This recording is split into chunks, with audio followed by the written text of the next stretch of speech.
Welcome to Ducks No Sports. This week we're talking about the Wildcard round and the NFL playoffs.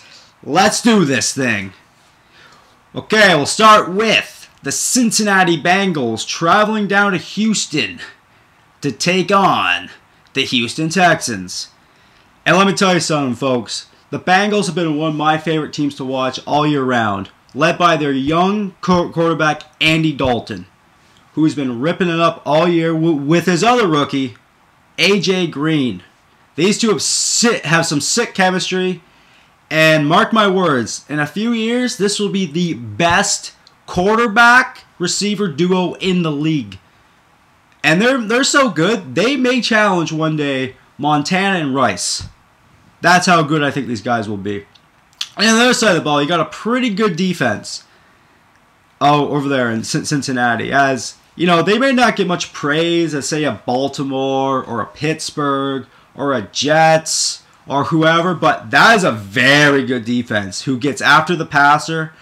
And man, oh man, you give this team like 5 years, I think they will be playing in a Super Bowl.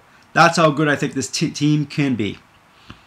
But a few issues coming down the pipe this week, as Andy Dalton has been in and out of practice all week with the flu, but will play on Saturday, which is a good thing. And they're going to need Andy Dalton to bring his A game. They're going to need him to find Green all day long, because if he's not playing well, I don't see how this team wins. On the other side, you have the Houston Texans playing their first ever playoff game. Give it up! Congrats, Houston! And man, this team is exciting to watch. And this is a team who is battle-tested. Think about it. They've lost their starting quarterback, Matt Schaub, their backup quarterback in Matt Leinart, and have to start a rookie 6th-round draft pick in T.J. Yates. And you go on the fact, too, that Andre Johnson, their best player, has been in and out of the lineup all year round. And then you have their defensive coordinator, Wade Phillips, who's turned that whole defense around. He's out. He's sick. And you have Foster, the leading rusher last year, been in and out all year. And this team keeps winning and winning and winning. And I think with that defense and that atmosphere this Saturday, I don't see how this team can lose. I mean, that place is going to be pumping. It's going to be a fun game to watch. And I'm excited to watch this game. And I think the Houston Texans win big. I think they win by 20 points. That's how I think. Man, I think Yates will just hand the ball off to Foster all game long and make enough throws to win. And that defense will do what that defense does, which is attack, attack, attack, force turnovers, and it's going to be a long day for Andy Dalton. So the Houston Texans win big. Our next matchup, which the matchup I'm most excited for, is the Detroit Lions going down to that dome in New Orleans to take on the Saints. You know, before we talk about the Saints and how good they are, let's give it up right now.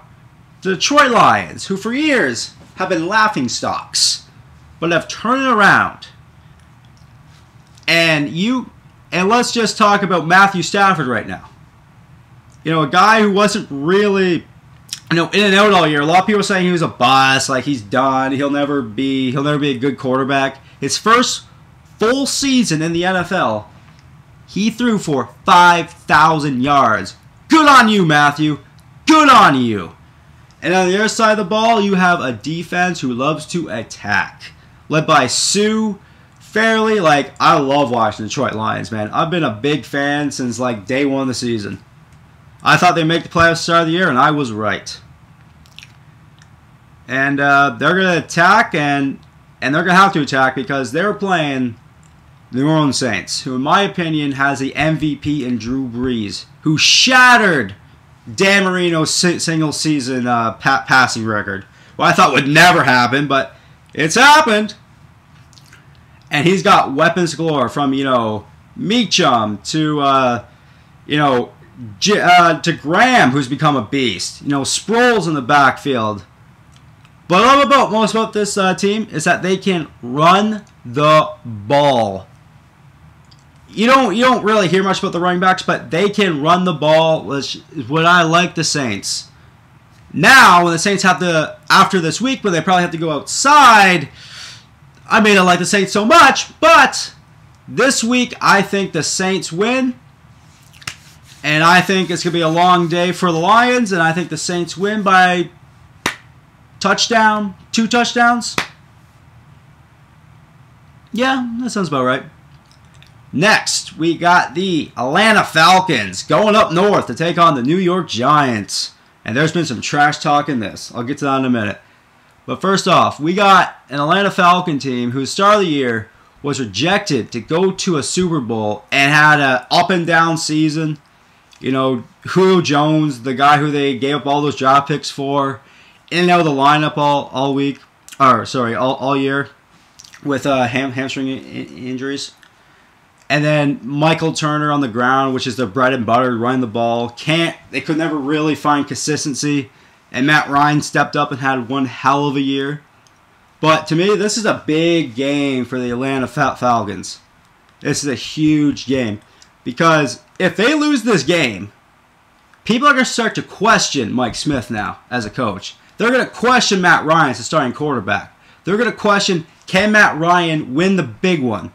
Can Matt Ryan even win a playoff game? Because he hasn't done that. He's had a pretty good year, a pretty good start to his career. But he's never won a playoff game. He's 0-2 in the playoffs. And those 2 playoff games, whoa, he wasn't even in them. Especially last year when they were a #1 seed and Green Bay came there and they just whooped their ass up and down the field. It was over by the second quarter of that game. And I think it's a huge game, and I think Matt Ryan, I think this relies on Matt Ryan. He has to play well. He has to find Jones. He has to find White. He has to find Tony. Because if he doesn't find those guys, it's going to be a long day. And he's taking on a pretty veteran team there in the New York Giants, who their defensive end, Justin Tuck, cured kind of a stir this week as he called the Atlanta Falcons offensive line a bunch of dirtbags. Which is, I think stupid. Like, shut your mouth, dude. Shut it. Shut your mouth. Shut up. Don't say a word. Don't give the other team any motivation. Because you know what they're going to do now, man? They're going to make sure you don't even touch Matt Ryan now. They're going to make sure you are in the ground every play. And they're going to need Justin Tuck on that New York Giants to get after Matt Ryan. Because if they don't, because that defense, let's call it for what it is. That defense sucks. Dog, that defense sucks. Straight up. They've been a bad defense all year round. And that's been one of their identities. And it's been, I can't believe I'm saying this. It's been Eli Manning carrying the team. Eli Manning has stepped his game up. Eli Manning's turned to a elite quarterback in this league. But when it all comes down to it, I think Atlanta Falcons get this one done. I think this will be a close game. This might be the best game of the week. And I think Atlanta Falcons win 21-20. I think they win like last second field goal, one of those things. I think Matt Ryan gets his first win. Mike Smith gets his first win. Tony Zgalich, who's never won a playoff game, which is amazing because he's had a great career, but he gets his first playoff win. And Atlanta Falcons go up to New York and they beat the Giants. And our last game of the week, it is the Pittsburgh Steelers going up to Denver to take on Tim Tebow and the Denver Broncos, who won the West. They did everything to lose the West, but they won. And man, the Pittsburgh Steelers are banged up. They are, they got Mendenhall out for the year. They got Ryan Clark isn't going to play this game, which is a huge loss in that secondary. He's kind of the catalyst back there. He's kind of the leader back there, making sure everybody's in the right spot. I think that's going to be a huge difference in this game. And Big Ben, he's not 100%, man. He's still feeling that ankle injury he got against the Browns, about four or five weeks ago. And Big Ben's gonna play. Let's face it, Big Ben's probably the toughest guy in the NFL as far as quarterbacks. Probably the toughest guy. So, and on the other side, you got the Denver Broncos, who started what, like 1-4, and then put in Tim Tebow, and everything turned around. And say what you want about this guy, hey, his throwing isn't the best, whatever. He doesn't complete a lot of passes. You know what this guy does? He wins games. Straight up, he wins games. He won games in high school, he wins games in college, and he's winning games in the NFL. Tim Tebow one day will probably win a Super Bowl. He's just a winner. That's who Tim Tebow is. But I don't think he wins this week, as I think the Pittsburgh Steelers suck it up and beat the Denver Broncos. Denver Broncos will be a close game because Denver has a great defense with Von Miller. But yeah, I think I think Pittsburgh beats Denver. All right, those are my picks. I like the Houston Texans, the New Orleans Saints, the Atlanta Falcons, and the Pittsburgh Steelers. See you next week when I break down division.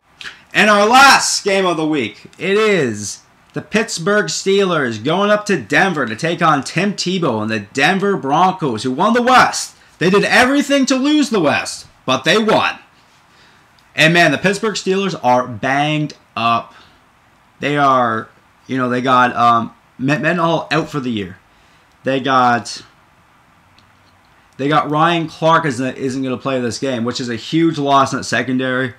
He's kind of the catalyst back there. He's kind of the leader back there, making sure everybody's in the right spot. I think that's going to be a huge difference in this game. And Big Ben, he's not 100%, man. He's still feeling that ankle injury he got against the Browns, about four or five weeks ago.